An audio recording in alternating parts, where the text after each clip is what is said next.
Hi, my name is William Hartley, and what is a certified translation? Well, a certified translation is a translation certified by the translator, as opposed to a sworn translation, where the translator will have some accreditation from the government or be registered with a legal system to be allowed to provide translations for legal or administrative or governmental requirements. Most English-speaking countries, like the United States, the United Kingdom, Canada, Australia, and New Zealand use certified translations. They vary from one country to the next on the guidelines, and they also vary from one institution to the next. For instance, USCIS certified translation guidelines are very different from the ones required by the RMV in Massachusetts for translating your driver's license for a swap. Can you translate your own certified translation? Or can you certify your own translation for immigration purposes? The answer simple is no. You should use a professional translator or a professional translation company. However, there are words on Reddit that for USCIS you can get away with it. I am not sure that's a great idea. I'm not sure that translating your police report or your clearance and saying, trust me, bro, this is correct, I don't have a criminal record, is a great idea for immigration purposes. Does the translator or the translation agency need to be based in the country you're providing the translation to? That's also no, they don't have to. You can use a British company to translate for USCIS. The only difference is for Canada and Australia.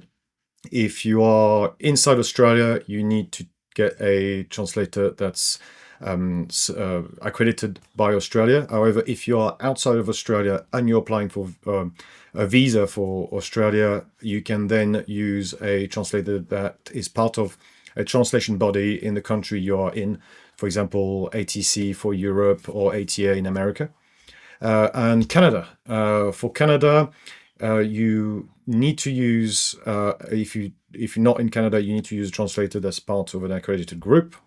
And if not, the translator needs to provide an affidavit from a notary in the country they're currently in. So this is pretty simple.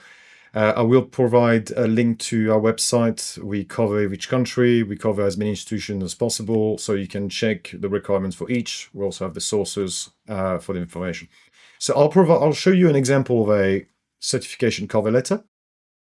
So this is our letter for an example. They're all pretty standard from one translation company to the next.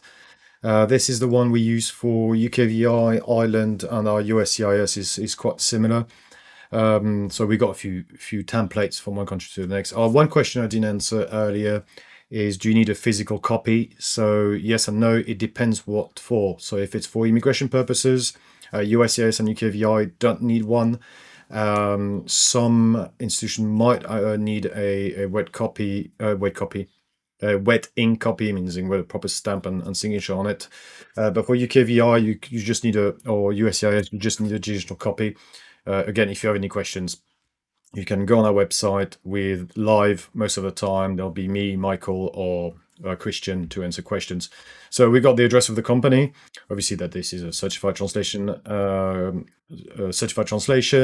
We've got a statement of truth. We add in our membership to ATC. This is not necessary, but better go over what is required than under. So we explain that this is what the document is. Or actually, usually we do. Not in this example, but we'll say, for example, it's a birth certificate from Portuguese into English, and that is an accurate translation, and so forth. Then you got the person accrediting the translation. So here's me, dated with a reference code. So this is something we always add. So if the official want to check that we really did it, they can just click on there. It'll bring them straight onto the page, and we'll be like, yes, we did a translation. We also add our ICO, which is the Information Commission Office number, which says that we registered in the UK with the ICO, meaning the ICO knows we deal with personal information and documents, and that if anything goes, we need to be. We've got very stringent privacy rules and etc. We got ITC membership and contact details.